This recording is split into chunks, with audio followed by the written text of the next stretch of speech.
Bonjour, je m'appelle Jeff Sorel et je vais vous montrer comment faire des toasts à l'ail des ours.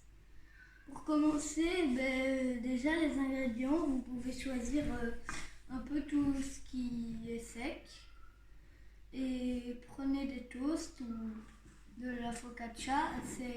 Nous on avait de la focaccia hier, donc c'est ce qu'on a pris, c'est du pain avec du thym, du romarin, je sais Oui. plus. Et avec de l'huile d'olive, du sel et c'est bon. Ok. Et donc ta recette, tu dis, on peut prendre plusieurs sortes de graines. Qu'est-ce que tu nous as sorti là? Moi, il y a plein de choses. Ok. Il y a plein, des noix de cajou, des amandes. Il y a à peu près tout. Ok, d'accord. Ça va. Et donc tu vas choisir quoi, Loulou? Des pignons de pain, des cacahuètes. Tu vas mettre des cacahuètes? Mais Basile aime pas les cacahuètes, mon cœur. Donc on va peut-être mettre Alors autre des chose. amandes. Ok. Basile, t'es ok qu'on mette des amandes? Un petit peu, un petit peu. Un petit peu. Ok, tu mets un petit peu. D'accord. Allez, Mais montre-nous maintenant, comment vous tu les versez fais. dans le pot. Si vous avez un pilon, vous pouvez vous en servir. Mais si vous n'en avez pas, vous pouvez aller dans la nature, chercher un gros bois, bien rincer surtout. Il a dit un petit peu, mon cœur, hein, pas trop, hein. Des amandes. Sinon après il va pas Et manger. moi, On je l'ai fait fait pour tout le avant, monde. mais n'oubliez pas, donc vous cuisinez, n'oubliez pas de vous laver les mains avant. Oui, c'est vrai que ça c'est important de le rappeler hein, avec Parce que, avec voilà, oui. Oui, oui. Ok. Et voilà. Et après, vous les broyez. Tu tiens ton pot, hein, c'est bien. Et donc l'ail des ours, on est allé le chercher hier, hein. Donc l'ail des ours, c'est quoi, Jeff? Tu nous expliques un petit peu? Une plante qui pousse au printemps et on Comme les ceci. voit dans les endroits un peu humides souvent. Et à côté, du coup, il y a souvent des ruisseaux. Et moi, j'ai été jouer, c'est très amusant, vous pouvez y aller. Et ça goûte quoi, l'ail des ours? Ça sent quoi? Ça sent l'ail, Ah mais oui, ça a un côté relevé, un arrière-goût un peu. un peu piquant quand même, hein. Mais ça va, moi j'aime bien tout ce qui est piquant. Tu Les penses? amandes, elles veulent pas se casser. C'est pas grave, les gros morceaux, c'est bon aussi, hein. Voilà.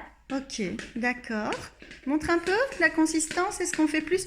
Évidemment, on peut faire plus petit, plus grand. Oui, ben c'est très bien. Moi, j'aime bien quand il y a des morceaux, donc ok.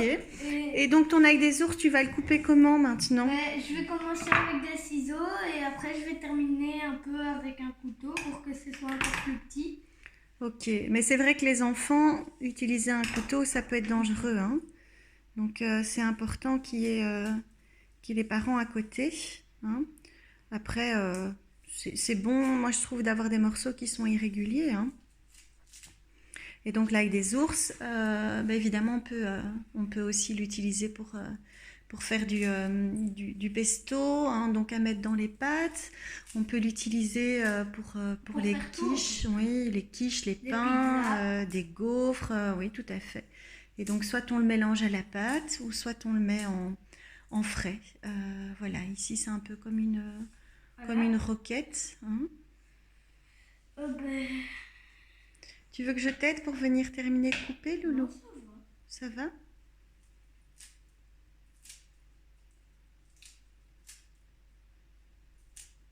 Ok. T'aimes bien quand c'est gros ou quand c'est fin, toi? Quand c'est gros, mais il faut quand même recouper un peu avec le couteau.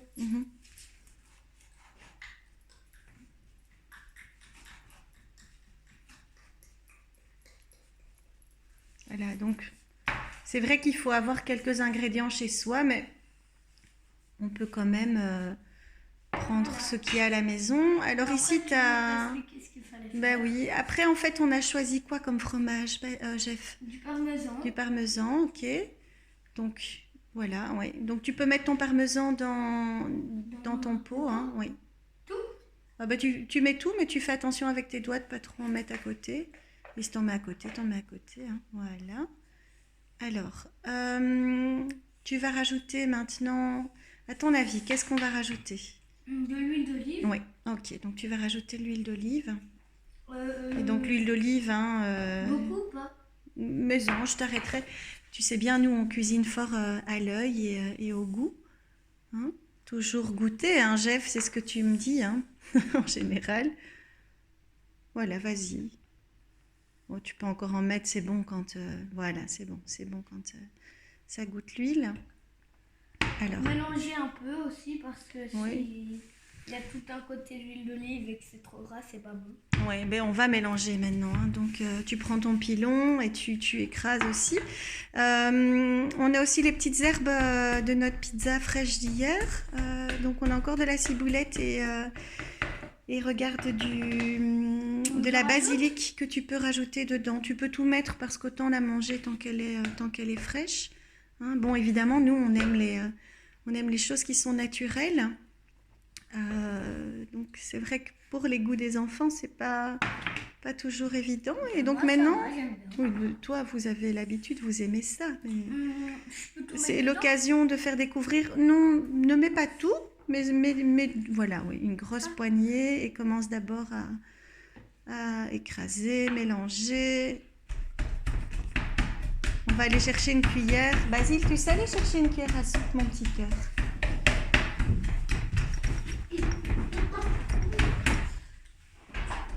Voilà. Voilà, cuillère à soupe. Merci, mon cœur. Voilà. Tiens, tu veux mélanger avec la cuillère un petit peu, voir ce que ça donne? Et normalement, on n'a pas besoin de sel, puisque le parmesan est salé. Maintenant, ça dépend des C'est goûts. meilleur avec le sel. C'est meilleur avec du sel. Si tu veux, on va en rajouter une pincée et un petit peu de poivre. Hein. Encore une fois, on peut mettre d'autres épices. Tu peux lécher Non, c'est pas propre, avec chérie. la cuillère. Ben non, parce qu'on va mettre, ta préparation sur la focaccia. Hein? Ah, avec la cuillère. Oui. Regarde, je vais juste te donner un petit coup de main. Basile, tu peux venir filmer. Je vais juste terminer avec Jeff. D'accord. Merci, Basile. Allez, regarde. Bien, tu prends. Alors, quand on fait un pesto qu'on met dans ces pâtes, évidemment, là, on va le mixer. Donc, on va reprendre les mêmes ingrédients. On va surtout utiliser de piment plein et on va le mixer. Alors, on va prendre ici. Hier, on a fait de la focaccia, donc on va goûter. Ça peut être des tartines hein, grillées, ce que vous avez sous la main. Hein. Attends. Ah oui, on va voir s'il faut rajouter du sel ou pas. Voilà, donc tu vas goûter, tu vas nous dire si c'est bon. Tiens, hop, moi aussi je vais goûter. Parce qu'on va manger ce midi. C'est bon, c'est topissime. Et on ne mange pas comme des cochons. Hein. Hop, là. C'est un peu compliqué. C'est bon? C'est délicieux. Vraiment. Basile, tu vas goûter? Il y a du parmesan. Ah oui, mince. Donc Basile est un je peu mangerai quand bon, on en mangera. Quand il aura pris une enzyme. Voilà. Alors, Allez. Jeff, on va te retrouver plus tard pour d'autres vidéos. Tu nous as préparé déjà une pâte pour un crumble, hein, je pense, tout à l'heure. Hein. Oui, ça va. Allez, à tout à l'heure. Merci. Bisous.